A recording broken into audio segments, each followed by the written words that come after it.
Guys, welcome back to my YouTube channel. और एक मरतबा फिर आपके सामने, जैसा कि आप देख सकते हैं कि हमारे साथ मौजूद है राज। और राज की जर्नी के बारे में डिस्कस करना है, किस तरीके से वो इंडिया से यूके आए स्टडी वीजे के ऊपर, और यहाँ पर ऑलमोस्ट इन 6 मंथ हो गए हैं। लेकिन अगर आप वीडियो पर नए हैं तो चैनल को प्लीज सब्सक्राइब करें। ना सिर्फ आप मेरे चैनल को सब्सक्राइब करें बल्कि आप राज के चैनल को भी सब्सक्राइब करें।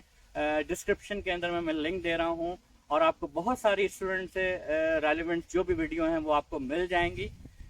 तो आपने चैनल को सब्सक्राइब करना है और साथ में बेल के बटन को भी आपने प्रेस करना है ताकि आपको हर आने वाली वीडियो बर वक्त मौसूल हो सके। तो सबसे पहले तो मैं राज आपका थैंक यू करूँगा कि आपने ये अपॉर्चुनिटी दी हमारे व्यूवर्स को। और आप सबसे पहले तो मुझे राज ये बताइए कि अपने बारे में कुछ के आप यहाँ आने से पहले जो है ना क्या कर रहा था। मेरा नाम बेसिकली राजेश है और लोग मुझे प्यार से राज बोलते हैं, so you can call me Raj. और मैं बेसिकली इंडिया से बिलोंग करता हूँ, दिल्ली से। और मैंने अपने जो है यहाँ पे जैन इनटेक में आया हूँ और मेरा कोर्स जो है एमएससी में कर रहा हूँ, masters of applied data science. So 1 साल का कोर्स है और होपफुली ये जैन 23 में फिनिश हो जाएगा। तो अभी क्लासेस वगैरह तो फिनिश हो चुकी है और यही मेरे ख्याल से शॉर्ट इंट्रो था मेरे बारे में। अच्छा राज, बहुत सारे व्यूवर्स ये जानना चाह रहे हैं कि यार आपने यहाँ आने से पहले जिस तरीके से आपने बताया कि आप डेटा साइंस के स्टूडेंट रहे हैं, वहाँ पर काम करते रहे हैं, तो जब आपने प्लान किया या यूके आने का तो सबसे पहले आपने मतलब क्या चीज़ दिमाग में आई कि बाहर पढ़ने जाना है? सिर्फ यूके के ध्यान में आया या और भी दूसरे कंट्रीज थे आपके बारे में? एक्चुअल में मैंने सच बताऊँ तो रियलिटी ये है कि मैंने ज़्यादा प्लानिंग नहीं की। बट द थिंग इज़ कि मैं सबको रेकमेंड करूँगा कि आप एटलीस्ट 3 से 4 मंथ्स का अपने लिए टाइम ले, स्पेयर टाइम रखें और काफ़ी सारी रिसर्च करें। द थिंग इज़ कि आपको यूके अगर आना है तो क्यों आना है रादर देन कि किसी और कंट्री में जाने की बजाय, क्योंकि बहुत सारी कंट्रीज़ है जहाँ पे स्टडीज़ भी फ्री है, जैसे कि जर्मनी हो गया, स्टडीज़ वगैरह फ्री है। बट मैंने देखो रिसर्च नहीं की थी, बट आप अगर ये वाली मिस्टेक ना करें तो अच्छा रहेगा। मेरे पता नहीं अचानक से क्या दिमाग में आया, जॉब वगैरह मैं कर रहा था, अच्छी खासी जॉब चल रही थी, बट ये है कि इंक्रीमेंट वगैरह अच्छा नहीं जा रहा था, सैलरीज वगैरह इतनी ज़्यादा हाइक नहीं जा रही थी। तो फिर अचानक से दिमाग में आया कि यार अब्रोड एक बार ट्राई किया जाए, क्योंकि डायरेक्ट वीज़ा लगाना या वर्क वीज़ा पे आना, इतना एक्सपीरियंस हो तब आप तो एक बार को चांस ले सकते हो, बट आपके पास अगर वर्क एक्सपीरियंस नहीं है तो आपको स्टूडेंट वीज़ा ही ज़्यादा प्रेफरेंस मिलती है। लोग भी यही सजेस्ट करते हैं कि आप स्टूडेंट वीज़ा पे जाओ, 1 साल स्टडी करो। मास्टर्स का 21 साल का होता है यूके में, तो इस वजह से मेरा यूके ज़्यादा प्रेफरेंस रहा था।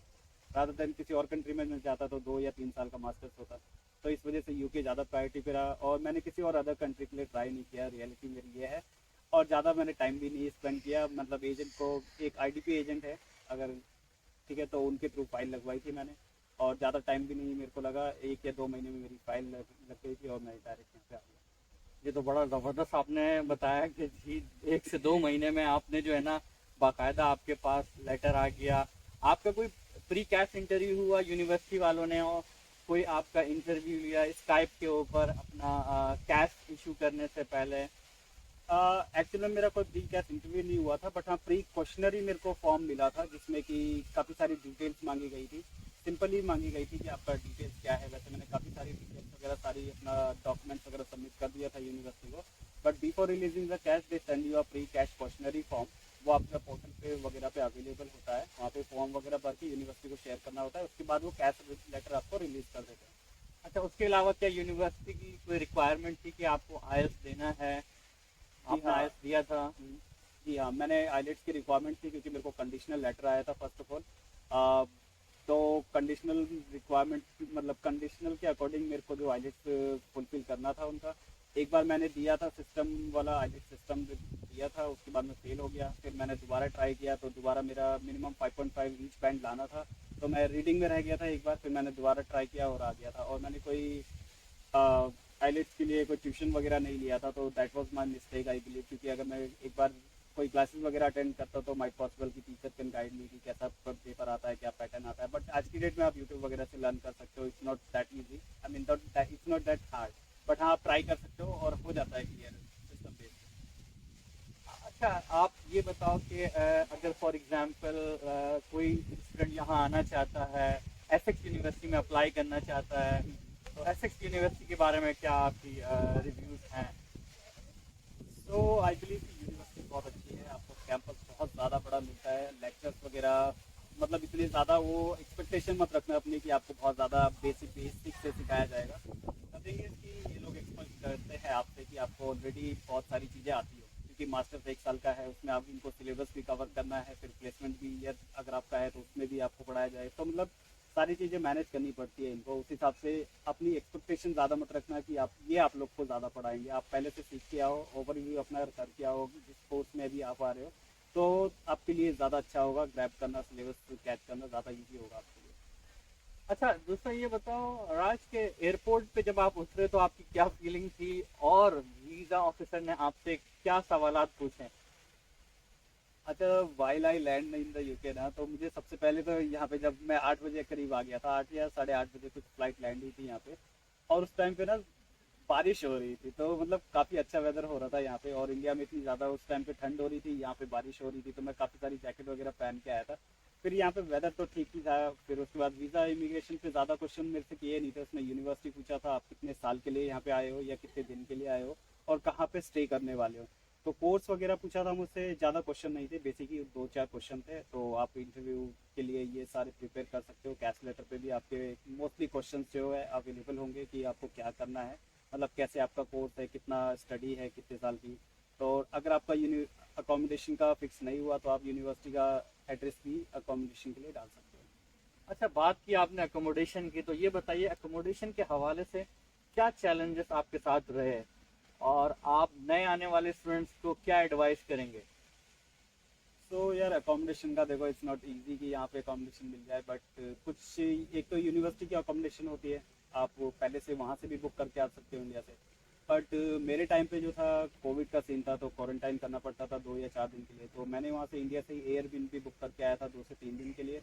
एंड आफ्टर दैट मेरे यहाँ पे काफ़ी सारे फ्रेंड्स भी बने थे। आप भी अपने जो भी, जैसे आप सितंबर इनटेक में आ रहे हो, तो फेसबुक पे काफ़ी सारे ग्रुप्स होते हैं अकोमोडेशन से रिलेटेड, या आपके जो भी फ्रेंड्स आ रहे हैं या जो भी इनटेक में आ रहे हैं, आप उन लोगों से कनेक्ट कर सकते हो कि where they are going to stay.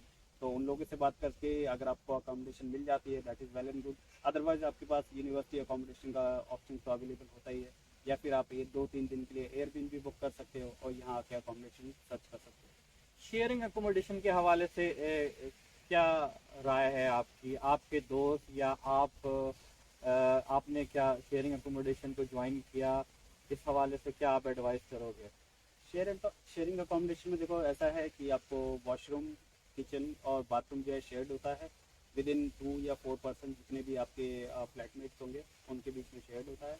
और आपको छोटा सा ही स्टूडेंट अकोमोडेशन में अगर आप रहते हो ऑफ कैंपस, तो अभी तक मेरे पास ज़्यादा एक्सपीरियंस नहीं है अकोमोडेशन का, बट हाँ जहाँ मैं रहता हूँ वो स्टूडेंट अकोमोडेशन है, और किचन वॉशरूम वगैरह शेयर्ड है, और छोटा सा ही रूम है। और रेंट तो देखो उसका 420 है, काफ़ी एक्सपेंसिव है यहाँ, काफ़ी, लेकिन 420 inclusive all bills? Inclusive all bills. अच्छा, दूसरा अब बात करते हैं, जो बहुत सारे क्वेश्चंस जमा हुए हैं जॉब के हवाले से, कि पहली चीज़ तो ये बताइए कि आने के बाद आपको कितने टाइम में जॉब मिली, और जो आपने एक्सपेक्ट किया था कि इंडिया से आने के लिए कि आप आएंगे यहाँ पर अपनी स्टडी स्टार्ट करेंगे, जॉब करेंगे, और जॉब करने के बाद जो है ना अपनी कुछ फीस भी जो है ना वो आप यूनिवर्सिटी की निकालेंगे, तो इस तरह की जो आप सोच कर आए थे, और किस हद तक ये मतलब रियलिटी के करीब है? देखो यार, मैं सच बता रहा हूँ, फीस निकालना while on a student visa और while studying it's really difficult. और अगर ऐसा एक्सपेक्टेशन मैंने कभी नहीं रखी थी कि मैं स्टडी करते करते अपनी फीस पूरी निकाल लूँगा, क्योंकि मैंने लोन लिया है इसी रीज़न से, ताकि मैं उसको रीपे कर सकूँ 10 to 20 ईयर्स में आराम से, और मेरे पे कोई स्ट्रेस ना रहे इस वजह से। अगर मैं फैमिली के पैसों से आता तो मेरे माइंड में बहुत ज़्यादा स्ट्रेस रहता। But the thing is, after अगर आपका लोन है तो आपको इतनी ज़्यादा टेंशन नहीं रहेगी। लोन जो है बेसिकली एक अच्छा वे आउट है आपके पास स्ट्रेस ना लेने का, और आप बआसानी जो है क्या कहते हैं इजीली अप्लाई कर सकते हो आप, और उसको आप 15 ईयर्स या 20 ईयर्स में पे भी कर सकते हो। और दूसरा, आपके पास प्रेशर नहीं रहेगा यहाँ पर आने के बाद कि जी आपने जॉब करनी है और आपने जो है ना फीस पे करनी है। उससे ना सिर्फ ये है कि आपकी पढ़ाई मुतासर हो। जॉब्स के हवाले से बताइए कि यहाँ पर पार्ट टाइम जॉब्स किस तरह की जॉब्स हैं और इजीली मिल जाती हैं? ओके, पार्ट टाइम जॉब्स का देखो, जब मैं जैन इनटेक में जब आया था तो उस टाइम पे मेरा सिलेबस इन्होंने बहुत तेज़ी से खींचा था। तो मेरी कभी कभी 7 घंटे की भी क्लासेस हुई है इन अ डे। तो इतना टाइम नहीं मिला था कि पार्ट टाइम जॉब सर्च करो या जॉब कर सको आप, तो इस वजह से मैंने कभी ट्राई ही नहीं किया फर्स्ट टर्म में। तो एट दी एंड जब मेरा मार्च में सेमेस्टर एंड होने वाला था तब मैंने जॉब्स के लिए अप्लाई किया था। तो विद इन 2 से 3 वीक्स मैंने काफ़ी सारी एजेंसीज के थ्रू रजिस्टर किया था और मेरे को 1 और 2 वीक में जॉब मिल गई थी। तो जॉब जो है आप देखो, केयर की जॉब कर सकते हो, यहाँ पे वेटर की जॉब कर सकते हो, वेयर हाउस में जॉब कर सकते हो, या फिर मैकडी डोनल्ड इनमें भी जॉब कर सकते हो। और सबसे बेस्ट एडवाइस जो सबको मैं सजेस्ट करूँगा कि आप यूनिवर्सिटी की जो वैकेंसीज पोर्टल है ना, जॉब साइट्स वगैरह है, उन पे जाके रजिस्टर्ड जरूर होना। और उन पे भी काफ़ी सारी जो जैसे कि आपके फील्ड के अकॉर्डिंग जॉब्स होती है, तो आप उन पे भी रजिस्टर करके जॉब वगैरह ले सकते हो यूनिवर्सिटी से। यानी यूनिवर्सिटी की जो अपनी खुद की जो जॉब्स हैं उस पर अप्लाई कर उन पे सकते भी apply हैं कर सकते आप, और कोई भी इन कैंपस कोई भी आप हो। Job Exactly. हासिल कर सकते कर हैं सकते हो, आपके जो भी फील्ड है उससे मुतालिक। राइट। अच्छा, उसके अलावा जॉब के हवाले के बाद आप ये बताइए कि जो इसके बाद क्या आप समझते हैं कि यहाँ पर जो स्टडी आप फिनिश करेंगे उसके बाद क्या स्कोप है यहाँ पर करने के बाद यूके में आपका? देखो, स्कोप तो आपका काफ़ी अच्छा है क्योंकि एक आपको इंटरनेशनल एक्सपोजर मिल जाएगा। अगर आपका यूके में सेटलमेंट नहीं होता या आपको जॉब नहीं मिलती, वैसे तो मोस्ट प्रोबेबली मिल जानी चाहिए क्योंकि अभी मेरे पास इतना एक्सपीरियंस नहीं है। अभी मेरी वंस मैं स्टडीज़ वगैरह फिनिश कर लूँगा, आफ्टर दैट मैं अपना एक्सपीरियंस शेयर कर पाऊँगा। बट हाँ, ये है कि आपके पास जब इंटरनेशनल एक्सपीरियंस होता है तो आप किसी भी कंट्री में मूव आउट हो सकते हैं। यहाँ से काफ़ी सारी कंट्रीज के लिए वीज़ा काफ़ी इजीली ग्रांट हो जाता है क्योंकि यूके काफ़ी वेल रिकग्नाइज कंट्री है। तो आप अगर अपनी कंट्री भी वापस जाते हैं तो भी आपके पैकेज इनहेंस हो सकते हैं, काफ़ी अच्छा पैकेज भी मिल सकता है आपको। तो देखो, इंटरनेशनल एक्सपीरियंस आपको काफ़ी ज़्यादा अपॉर्चुनिटी प्रोवाइड करता है। अच्छा राज, आप जनवरी 22 में आए और अभी जुलाई, यानी इसका मतलब ऑलमोस्ट 6 मंथ हो गए। राइट। जनवरी से लेकर जुलाई के दरमियान यूके की मार्केट में बहुत बड़ी चेंजेस आई, राइट। जिसके अंदर आप देख सकते हैं कि पैंडेमिक 2 साल का रहा, फिर ब्रेक्सिट हो गया, उसके बाद यूक्रेन वार आ गई, जिसकी वजह से जो प्राइसेस हैं वो ग्लोबली, मतलब पूरी दुनिया में प्राइसेस बढ़ गए। तो आप स्टूडेंट्स को क्या एडवाइस करोगे? फॉर एग्जांपल अगर कोई अपना बजट लेकर आ रहा है, क्योंकि फॉर एग्जांपल आपने कहा भाई मैं रेंट पे कर रहा हूँ 420 पाउंड या हो गया, आपके जो और लिविंग एक्सपेंसेस हो गए हैं आपके दिमाग में कि भाई 700 to 800 पाउंड आपके खर्च होंगे। लेकिन आने वाले दिनों में जब वो जो स्टूडेंट्स अप्लाई कर रहे हैं वो दिमाग में क्या लेकर आए? जैसा फॉर एग्जांपल आप लेकर आए थे कि भाई 600 पाउंड तक के मेरे लिविंग एक्सपेंसेस होंगे, तो जो आप अपने दिमाग में एक बजट लेकर आए थे, सही है, तो क्या आपके एक्सपेंडिचर उतने ही हो रहे हैं या 25% to 30% वो बढ़ चुके हैं? और आने वाले स्टूडेंट्स को इस बारे में क्या करना चाहिए? तो यार देखो, जितना आप अपना बजट बना के आते हो ना अकोमोडेशन का या लिविंग एक्सपेंस का, जो गवर्नमेंट को भी हमें 10 लाख प्लस शो करना होता है, तो उसमें अभी जो है ना महंगाई थोड़ी बढ़ चुकी है। यहाँ पे लिविंग एक्सपेंस भी बढ़ चुके हैं, ग्रोसरी रेट्स भी बढ़ चुके हैं। जब से ये यूक्रेन वॉर वगैरह हुआ है, पेट्रोल वगैरह सारे प्राइस, सब चीज़ के प्राइसेस बढ़ चुके हैं। तो जितना भी आपका बजट है ना उसमें 10 to 20% अमाउंट और ऐड कर लेना, क्योंकि आपको नहीं पता कि आपके टाइम पे आते आते प्राइसेस और हाई हो जाएं या फिर ग्रोसरी के रेट्स हाई हो जाएं या अकोमोडेशन के रेट्स बढ़ जाएं या रेंटिंग के रेट्स बढ़ जाएं। तो देखो, कुछ पता नहीं है यूके मार्केट का, बट यह है कि अभी काफ़ी ज़्यादा महंगाई हो चुकी है अपने जन्म से वहाँ पे है महंगाई। तो इस वजह से अपना 10 to 20% जो भी लिविंग एक्सपेंस आप शो कर रहे हो यूके गवर्नमेंट को, उसमें 10 to 20% ऐड करके लेके आओ अमाउंट, तो अच्छा रहेगा। यानी जो भी आप बजट करते हो उसमें आप Right. 20 to 25% जो है ना ऐड करके ऐड कर कर आए। दूसरा एक चीज और बताएं मुझे कि एक पार्ट टाइम जॉब के अंदर एक स्टूडेंट मैक्सिमम कितना कमा सकता है? क्योंकि 20 आवर सिर्फ आपको अलाउ है और मिनिमम वेज जो है ना ऑलमोस्ट 10 पाउंड है, सही है। तो आप ये बताइए कि क्या पार्ट टाइम की एजुकेशन इनफ है कि सिर्फ आप लिविंग एक्सपेंसेस और अकोमोडेशन आप अपनी उसके अंदर जो है ना कवर कर सके? फीस तो छोड़ दें, आप फीस आप फॉर एग्जांपल आप पे कर कर आए, तो क्या आपकी पार्ट टाइम जॉब जो है वो कवर कर लेगी आपके मंथली एक्सपेंसेस को? देखो, पार्ट टाइम से सिर्फ आप लिविंग एक्सपेंस और अपना मंथली एक्सपेंस ही निकाल सकते हो पार्ट टाइम के थ्रू। बट अगर आप सोच रहे हो कि फीस वगैरह सब निकाल लोगे, दैट इज़ इम्पॉसिबल। और हाँ, लिविंग एक्सपेंस वगैरह मैनेज हो जाता है, आप वगैरह जैसे कि सिम कार्ड और अपना लिविंग एक्सपेंस, फूड, ग्रोसरी, ये सब मैनेज कर सकते हो पार्ट टाइम से। और रही बात की वर्किंग आवर्स, जैसे कि पता है आपको स्टूडेंट वीज़ा पे 20 आवर्स की पाव वीक अलाउड होता है। तो इन दैट अगर आप कैलकुलेट करो 10 पाउंड से भी, तब भी आप 700 से 800 के बीच पाउंड की बात कर रहा हो, तो 700 से 800 पाउंड आप मंथली कमा लोगे। आप अच्छा, लास्ट में जो है ना राज, मुझे ये बताओ कि वो स्टूडेंट जो प्लान कर रहे हैं जनवरी 2023 इनटेक को, सही है, अभी जुलाई है, तो आप क्या समझते हो कि उन्हें कब से अपना प्रोसेस स्टार्ट कर देना चाहिए? और जो भी स्टूडेंट आने वाले हैं उनको आप क्या एडवाइस करोगे एडमिशन के हवाले से, यहाँ पर आने के हवाले से, एकोमोडेशन के हवाले से, जॉब के हवाले से, स्टडी के हवाले से? मतलब आपकी क्या पीस ऑफ एडवाइस होगी जो स्टूडेंट प्लान कर रहे हैं जनवरी 2023 इनटेक को? सबसे पहले तो मैं ये बोलूँगा कि आप लंदन साइड यूनिवर्सिटी के लिए प्रेफरेंस ज़्यादा रखना अपनी, क्योंकि द थिंग इज़ वहाँ पे पार्ट टाइम जॉब ज़्यादा अवेलेबल होती है, वर्क इजी मिल जाता है, और आपको घूमने वगैरह के लिए, एक्सप्लोर करने के लिए यूके में काफ़ी सारी चीज़ें हैं। तो जैसे once you are on vacation तब घूम भी सकते हो अच्छी सारी चीज़ें, राइट। और अकोमोडेशन भी तो थोड़ी सी महंगी होगी वहाँ पे, बट यह है कि और अगर आपको कैंपस वगैरह या यूनिवर्सिटी लाइफ एक्सप्लोर करनी है तो आप किसी भी यूनिवर्सिटी में जा सकते हो। बाकी यूनिवर्सिटी यहाँ की सारी अच्छी है। बाकी आप 2 से 3 मंथ का अपने लिए रिसर्च टाइम ज़रूर रखें। जो भी आपको एजेंट यूनिवर्सिटी प्रोवाइड कर रहा है आप उसी पे सिर्फ डिपेंडेंट ना हो, अपने से खुद से रिसर्च करें कौन सी यूनिवर्सिटी में फ़ीस कम है, स्कॉलरशिप ज़्यादा है। तो जो यूनिवर्सिटी आपको फ़ीस कम रखती है और स्कॉलरशिप ज़्यादा दे रही है उस यूनिवर्सिटी के लिए प्रेफरेंस अपनी ज़्यादा रखें। तो मेरे सजेशन में यही बेस्ट ओपिनियन है कि आप उसको ज़्यादा प्रेफरेंस दें यूनिवर्सिटी। और उसके अलावा कोई और एडवाइस आप समझते हो स्टूडेंट्स को? और कोई ऐसी चीज़ बताओ आप अपने हमारे स्टूडेंट्स को कि वो जो आपने गलतियां की हैं वो उस गलती को ना करें, उससे अवॉइड करें उस गलतियों से। तो आप अकोमोडेशन का देख लो, अगर आप इंडिया से बुक करके आ सकते हो जैसे कि कैंपस वाली, तो वो ज़्यादा अच्छी रहेगी। और पार्ट टाइम जॉब के लिए देखो आप यहाँ का सीवी वगैरह पहले से प्रिपेयर कर सकते हो, तो वो भी ज़्यादा अच्छी एडवाइस है। जैसे कि मैंने कभी पार्ट टाइम जॉब के लिए सीवी वगैरह प्रिपेयर नहीं किया था, तो आप कर सकते हो।